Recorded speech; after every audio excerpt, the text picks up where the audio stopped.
You can turn the wheel in a different direction whenever you want. In fact, let's do that right now.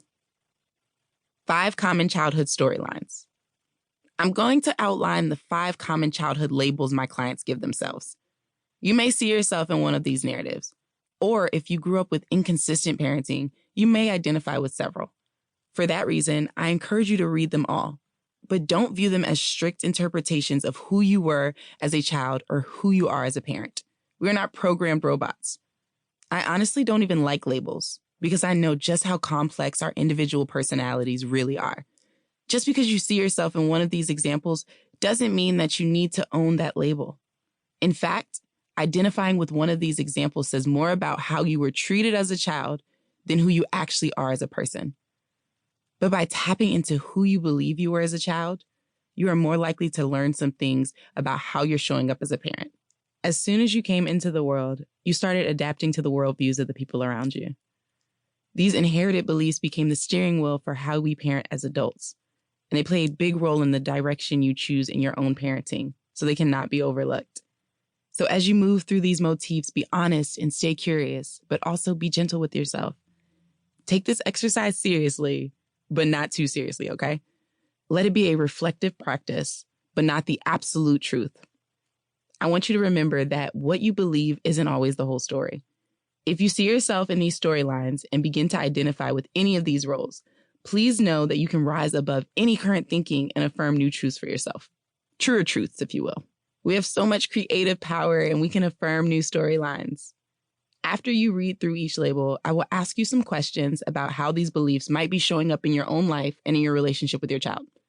I won't follow up with what your answers must mean or give you some quick diagnosis. I want you to draw your own conclusions about your answers because you are your best teacher. So try not to overanalyze it. In other words, don't call your bestie and start listing everything that's wrong with you or with how you were raised. Chill. There's nothing wrong with you. You just may be walking around with beliefs that don't serve you well, which means you don't need a new you.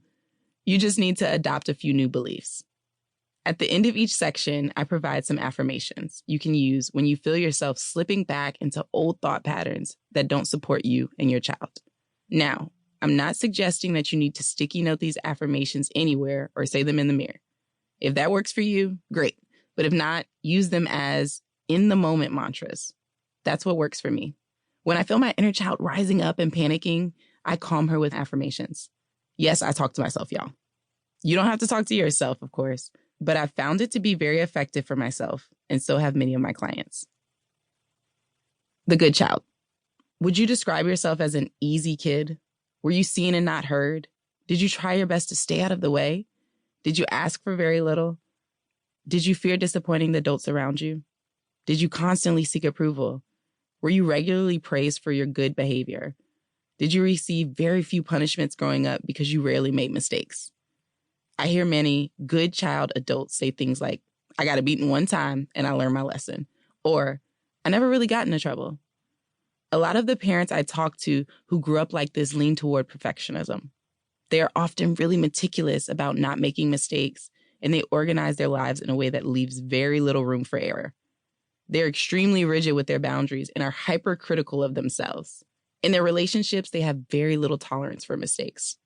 If you resonate with the good child, consider the following questions. How is this experience affecting your relationship with your child? How do you respond when your child makes mistakes? How are rules made in your house, and how are they enforced? How do you handle emotional behaviors like whining, complaining, and tantrums? How comfortable are you with inconvenient behaviors like your child not putting on their jacket or them saying something inappropriate at the wrong time? How do you feel when your child struggles with something like learning a new skill or achieving something? Do you struggle with communicating or connecting with your child on a deeper level? Do you think your child is a reflection of you and experience shame, embarrassment, or guilt anytime they make a mistake? Asking yourself these questions is a great way to get in touch with how you really want to show up in your parenting. Maybe you see a pattern of perfectionism that you didn't previously see. Growing up having to perform and be good is a lot of pressure. If you were the good child, you probably had expectations that were way beyond your actual development. You may have learned that being good was the only way to gain acceptance and safety in your environment. You may have learned that children having big feelings, big needs, or big problems was inconvenient.